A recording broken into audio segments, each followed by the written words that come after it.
Nos quedaremos sin atmósfera mucho antes de que nos quedemos sin petróleo. Mario Molina. En 1995 se prohibió en Europa la fabricación de los famosos CFCs, clorofluorocarbonos, los compuestos sintéticos utilizados en numerosas industrias que demostraron ser extremadamente nocivos para la protectora capa de ozono de la estratosfera. Otras muchas sustancias siguen amenazando hoy el clima del planeta, y la prohibición de los CFCs fue solo un granito de arena en el esfuerzo humano por disminuir los niveles de gases y actividades causantes del calentamiento global. De la mano de Mario Molina, Premio Nobel de Química por su investigación sobre la acción de los CFCs en la capa de ozono, Rede repasa las principales amenazas para el futuro del planeta y el papel de la sociedad en la evolución del clima.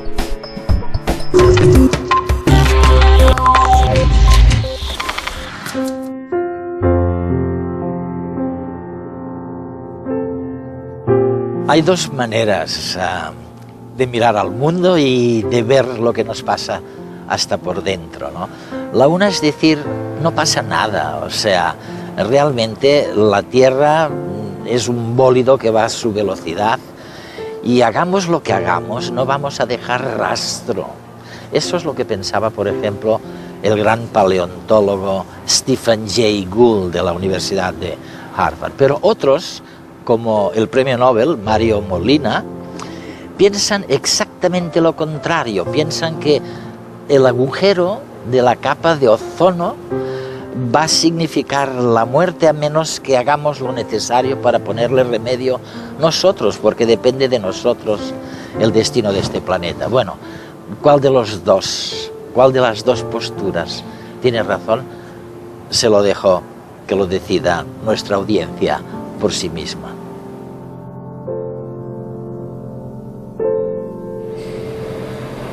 Mario, vamos a ver, yo cuando era pequeñito me decían que el planeta era como una especie de caja de zapatos y que encima tenía una tapadera, una tapa tan delgada como las tapas de las cajas de zapatos, ¿no? Y que eso era la capa de ozono que nos protegía de la radiación, y siempre me quedé con la idea de que era muy frágil, de que era... ¿Qué hay de verdad? O sea, tú en el año 74 das la voz de alarma diciendo cuidado, preocuparos de eso porque vuestra vida futura depende de lo que le pasa a esta cosita tan delgada como una tapa en una caja de zapatos. Muy cierto, pues la atmósfera es muy delgada, como la cáscara de una manzana. Increíble. Pero una parte de la atmósfera, en la estratosfera, o sea, entre 10 y 15 kilómetros por arriba de la superficie, se concentra lo que llamamos la capa de ozono, que es donde existe este compuesto, es un compuesto natural, que tiene la propiedad de absorber radiación ultravioleta del Sol. O sea, el Sol emite sobre todo radiación visible, pero también ultravioleta de onda corta, que es capaz de romper moléculas. Fíjate.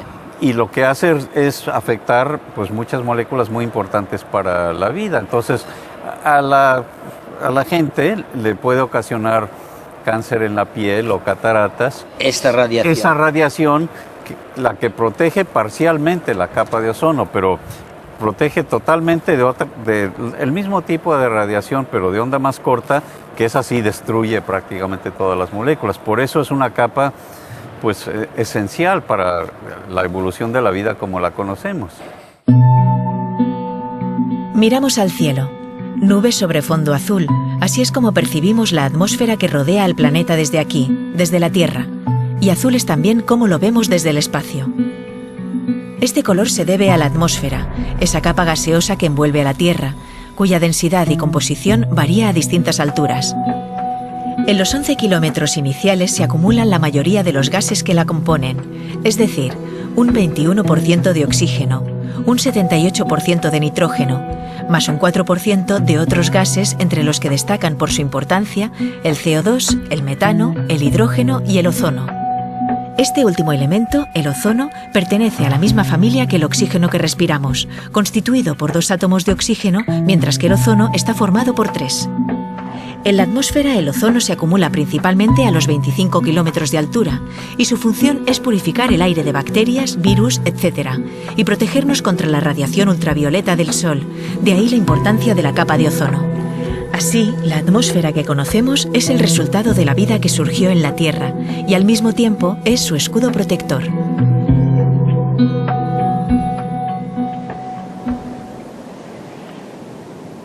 Oye, y los científicos nos habéis hablado continuamente de una cosa que llamáis CFC, los clorofluorocarbonos, que son los que de verdad decís, aunque luego me lo decís de otra manera, destruyen esta capa de ozono o la dañan.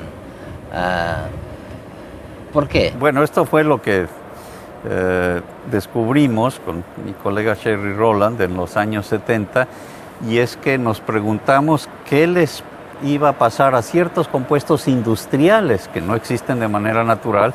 Son estos CFCs o clorofluorocarbonos, se llamaban compuestos milagrosos en su época, se inventaron para reemplazar compuestos tóxicos como el dióxido de azufre, el amoníaco, que se usaban en refrigeradores. Y pues causaron muchos problemas. Porque esos nuevos los podías aspirar. La propiedad importante de estos compuestos es que se convierten de líquidos a vapores muy fácilmente, y es lo que necesitan un refrigerante. Bueno, pues estos se estaban acumulando en la atmósfera y nos preguntamos qué podría pasar. Porque los podemos respirar, no pasa nada. Y pues lo que inferimos es que el problema es que son tan estables que pueden llegar a la estratosfera, donde se encuentra esta capa de ozono, y los compuestos directamente no la afectan, pero se descomponen precisamente por esta radiación ultravioleta, y los productos de descomposición, sobre todo los átomos de cloro, átomos de sí destruyen a la capa de ozono. Y es un proceso catalítico, o sea que cantidades pequeñas destruyen a grandes cantidades de ozono. Y cuando pues, nos dimos cuenta de esto, era una hipótesis, una predicción de lo que podía pasar. E iniciasteis esta especie de torrente de ideas a nivel planetario para que dejáramos de utilizar algunas de estas sustancias, ¿no? Pero el primer paso fue comprobar la hipótesis. Eso. O sea, ya con la comunidad científica se hicieron experimentos, y además la predicción que habíamos hecho no era muy precisa de dónde iba a ser el mayor efecto, pero la predicción pues efectivamente se materializó, y es que en una parte de la atmósfera desapareció casi en su totalidad el ozono en las alturas donde es más abundante, y es lo que llamamos el agujero en la capa de ozono, que ocurre nada más sobre la Antártida. Afortunadamente. Afortunadamente es donde la atmósfera es más fría, pero después se pudieron hacer experimentos muy definitivos que comprobaron pues con certidumbre que efectivamente eran estos CFCs o sus productos de descomposición los que ocasionaron este agujero que no existía antes. El agujero se generó en los años 80 y nosotros hicimos la predicción en los años 70. Ahora vamos a ver, ¿sigue habiendo o no sigue habiendo un agujero? Sí, decir, el ¿sigue agujero dañada? Sigue dañada, y este agujero se genera en la primavera, en el hemisferio sur, pero lo que esperamos es que desaparezca en las próximas décadas. ¿Por qué sigue habiendo? Porque estos CFCs que se emitieron, sobre todo en el siglo pasado, pues permanecen en la atmósfera pues un siglo o más. Entonces estamos viendo el daño ocasionado por lo que ya se emitió, pero ya podemos medir con mucha certeza que ya empezaron a desaparecer. ¿Por qué? Porque el acuerdo internacional, el llamado Protocolo de Montreal, ¿ha servido de algo? Sí, porque ya no se producen industrialmente, o sea que sí ha tenido mucho éxito ese protocolo. ¿Qué pasaría si la capa de ozono desapareciera, no solo en la Antártida? Tendría un efecto gigantesco. En la vida, en los sistemas psicológicos y también en el clima, porque es parte pues de la manera como funciona la atmósfera, de cómo se calienta la estratosfera. Existe por la capa de ozono, porque ahí aumenta la temperatura con la altura. O sea que es una parte muy importante del sistema natural de la atmósfera.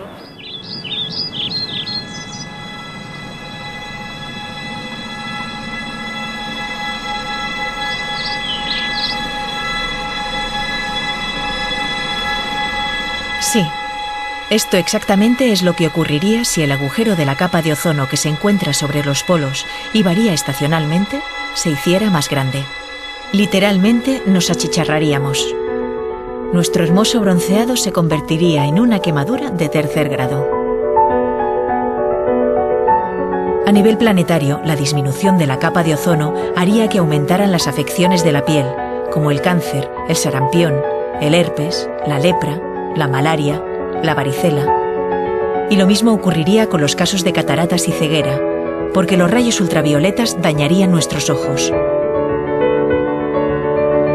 Algo similar les ocurriría a los animales, y en el caso de las plantas, estas tendrían problemas para absorber la luz solar, escaseando los alimentos que extraemos de ellas.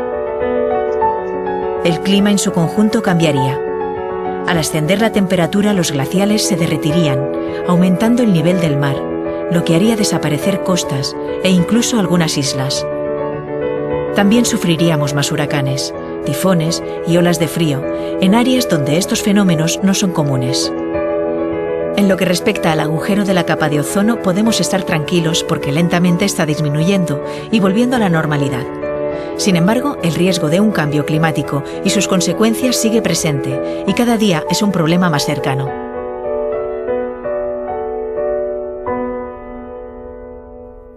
Es curioso porque es realmente una de las pocas ocasiones en las que la voz de alarma de la comunidad científica alerta sobre un problema como este y se consigue un resultado. Decís vosotros, ¿no? Exacto. No ha sido aleatorio, ha sido realmente el resultado de una serie de acciones tomadas por los distintos gobiernos. Sí.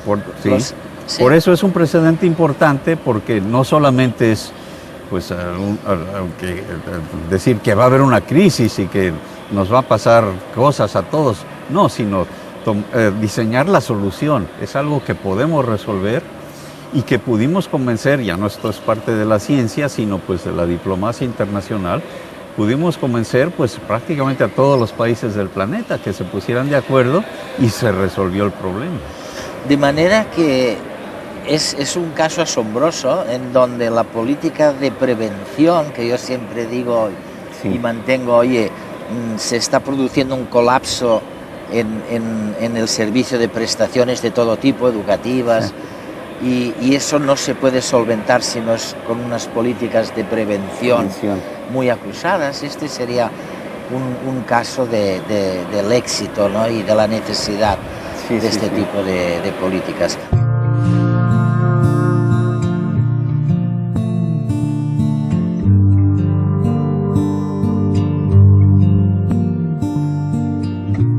O sea que de momento, por lo menos, podemos estar algo más tranquilos con la capa de ozono, ¿no? Las cosas han mejorado y los científicos están, bueno, menos preocupados. Pero en cambio hay otro tema que es el del calentamiento global de que tanto hemos oído hablar, ¿no? Este famoso CO2 natural, que lo fascinante es que lo necesitamos para sobrevivir. Y Mario, me encantaría que nos explicaras por qué primero nos es absolutamente indispensable para sobrevivir este CO2 y luego por qué creemos que ahora hay demasiado, ¿no? Pues el planeta tiene lo que llamamos el efecto invernadero natural, y es que este CO2, dióxido de carbono, junto con el vapor de agua, absorben parte de la emisión infrarroja que emite la superficie, pero en esta delgada capa que tenemos, la atmósfera, tiene como consecuencia que funcione como una manta. Entonces cambia la temperatura de la superficie del planeta por este CO2 y vapor de agua alrededor de 30 grados Celsius, que es muchísimo. O sea que tendríamos una temperatura de menos 15, si no es hubiera, el promedio. Si no hubiera efecto invernadero. Si no hubiera efecto invernadero. Así es que el efecto invernadero natural es importantísimo. Y sorprendentemente son estos gases traza. O sea, no es el oxígeno y el nitrógeno lo que modifican esta temperatura, sino estos compuestos. El dióxido de carbono está presente pues en 300 partes por millón.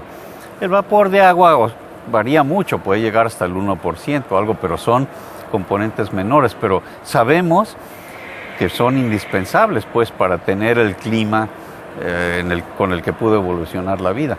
Pero claro, por eso nos preocupa ahora que esté aumentando este dióxido de carbono pues al 30%, que ya tenemos más con claridad de lo que ha habido en el último 500.000 de años, porque sabemos cuánto había hace 500.000 de años por el análisis de burbujas de aire atrapadas en los conos de hielo, que podemos ver en qué época se formaron, en la Antártida o en Groenlandia. Y sí. Va y le decís a la gente, después de pensarlo mucho, tened cuidado, esto va a subir la temperatura en la Tierra 2 grados. Bueno, lo que decimos es lo siguiente, lo que sabemos que ya sucedió, lo que podemos medir es que ha subido alrededor, es menos de 1 grado, 0.8, pero en promedio. En los polos sube más, en los trópicos menos, pero el promedio es casi 1 grado. Y cuánto más va a subir depende de si responde o no la sociedad. La preocupación es que si continuaran las emisiones históricas, si no nos preocupáramos de este problema y continuara el progreso, sobre todo en los países en desarrollo, pues 3/4 partes de la población del planeta, si funcionaran de la misma manera que lo han hecho históricamente los países desarrollados, podría duplicarse la cantidad de dióxido de carbono, o más. Sí, pero el hecho, si entiendo bien, el hecho es que la temperatura ha subido solo menos de 1 grado. Exactamente. O sea, no parecería que está cerca de llegar a los 2 grados, que realmente plantearía problemas en la agricultura. Sí, pero la situación es la siguiente. Si se mantenieran constantes ya las concentraciones en la atmósfera, por la inercia del sistema, subiría llegaría quizá a 1,5 grados la temperatura, eventualmente, en primer lugar. Pero en segundo lugar, está muy claro que la sociedad no va a dejar de emitir dióxido de carbono inmediatamente, porque los combustibles fósiles constituyen una parte esencial del funcionamiento de la sociedad. Así es que nos vamos a tardar en reducir emisiones. Así es que la temperatura, lo más probable, tomando en cuenta el entendimiento detallado, cuantitativo de cómo funciona esto, lo más probable es que suba más de 2 grados. Y si no hacemos nada, podría subir 3 o 4, lo que sí sería pues muy arriesgado, ¿no?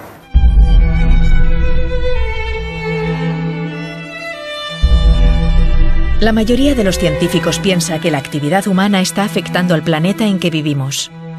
Las concentraciones de CO2 y metano en la atmósfera son las más elevadas de los últimos 650.000 años, como mínimo, y un 34% más elevada que las existentes antes de la Revolución Industrial. La temperatura media mundial ha ascendido prácticamente 1 grado centígrado desde 1850. Los últimos años están siendo los más cálidos de los que se tiene registro histórico. Y todo esto es ya una realidad. Es difícil saber qué pasará con exactitud, pero se prevé un posible ascenso de la temperatura de entre 2 y 6,4 grados centígrados en el peor de los casos para finales de este siglo. Por el momento, los casquetes polares ya han disminuido un 10% y los glaciares están desapareciendo también. El nivel del mar aumenta 31 centímetros por siglo y podría llegar a los 88 centímetros para finales del 2100, inundando entonces islas y zonas costeras de baja altitud. En el caso de Europa, el aumento podría ser de un 50% más, lo que haría peligrar a 1.600.000 personas en países como Holanda. Pérdidas de cosechas, peligro en el abastecimiento de agua, etc. El problema es que el CO2 se acumula en la atmósfera y cada generación hereda las emisiones de la anterior. Por eso la inercia es tan grande y no es algo que se pueda parar de manera inmediata. En definitiva, estamos poniendo en peligro a los ecosistemas y a la diversidad natural que los puebla. Nos estamos poniendo en peligro a nosotros y a nuestras futuras generaciones.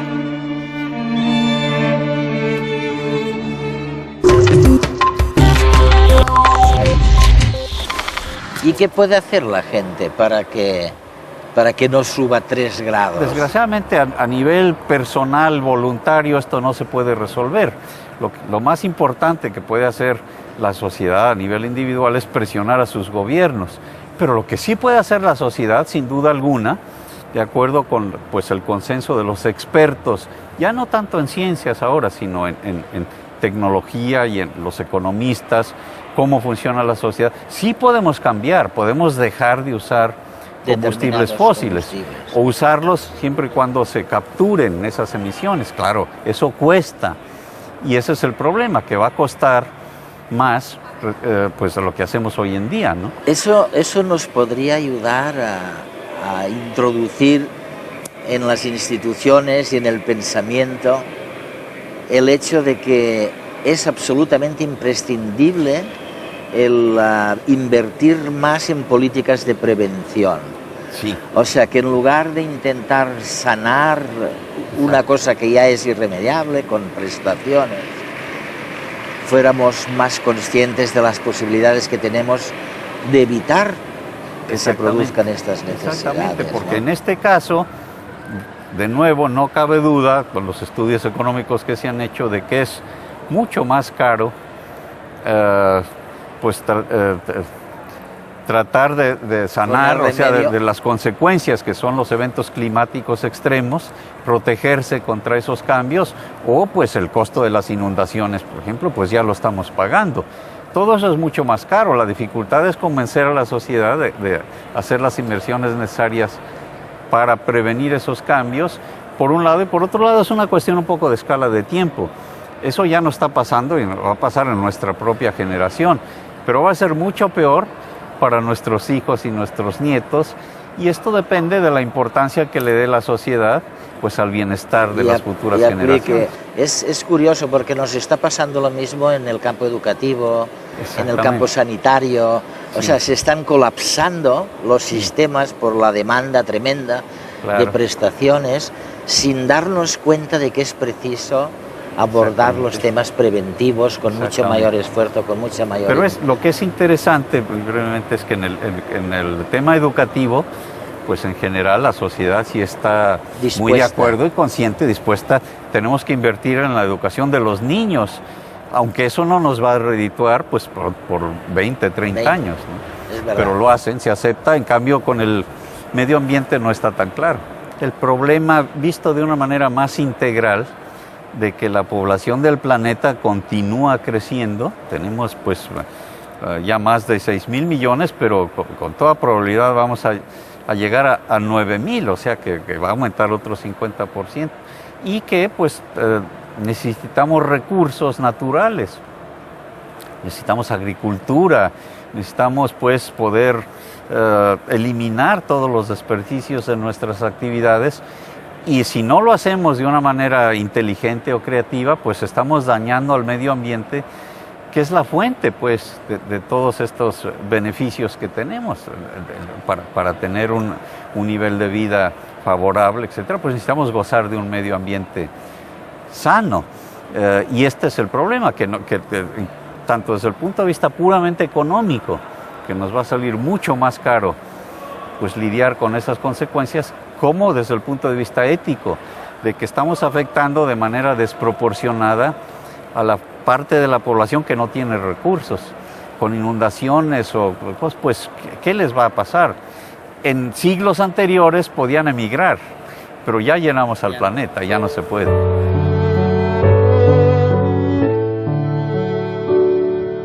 Estoy seguro de que nuestros nietos, nuestras nietas, van a ser más cuidadosos de lo que hemos sido nosotros con el planeta. Pero hay algo en lo que vamos a ser idénticos ellos y nosotros, y es que ahora ya estamos todos convencidos de la fragilidad en la que vivimos, en este bólido que va por el universo a velocidades increíbles y cubierto solo por una especie de tapa que nos abriga del mundo adverso que está más allá. Más calentamiento es inevitable, pero el nivel del calentamiento futuro está en nuestras manos. Mario Molina.